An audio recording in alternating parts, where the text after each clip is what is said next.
I want them to be sold on being brought up from the bottom, not coming straight into the top. And I want to actually get into this a little bit with them. And I want to make sure they get it. So on observations, I use a restaurant scenario where we talk about being at the top of the restaurant without having any experience and how well that goes, and then coming up internally and the difference of that. But I can use any business. And I remember interviewing someone when I first went to London. I was doing observations in the field. I remember taking out a gardener.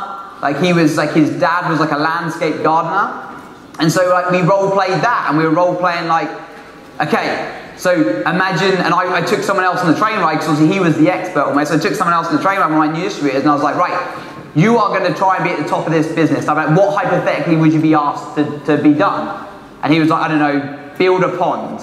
So we were like, cool, have you ever done landscape gardening before? And the distributor was like, no. I'd be like, okay, cool, you've been outsourced to the top to head up. His name is Danny. Danny's dad's company in landscape gardening up in Birmingham. They're in the South of England, so up in the Midlands, up in Birmingham.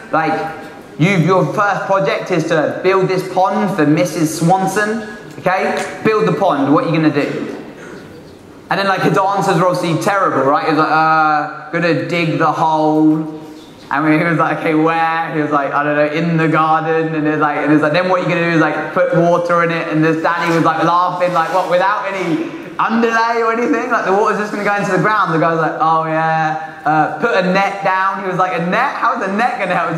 And so we were role playing, we were showing and eventually I was just we went on to different things, and the guy just failed at all tasks, obviously, right? And I was like, hey, Danny, so how well would it have worked if he was expanding your dad's company? If we put him in charge? And Danny was laughing it would be awful.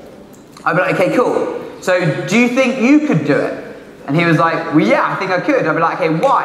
And we said, when you first started working with your dad, what did you do? And he was like, oh, I did this, and then I just learned how to do this. I was just assisting him, and I did this, and I did this, and I did this, and I did this, and I did this. Then he let me oversee small projects on my own, and he actually built up, doing all different parts of the business. And then eventually got to stage we could do some things, but then he'd end up, there's certain bits of projects he couldn't do, so he could be there some of the time on his own, but if it was something he hadn't done before, his dad would have to come help him with that bit. Does that make sense?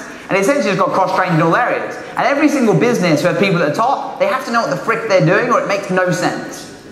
And so I want to make sure people understand this principle and how it works for us. But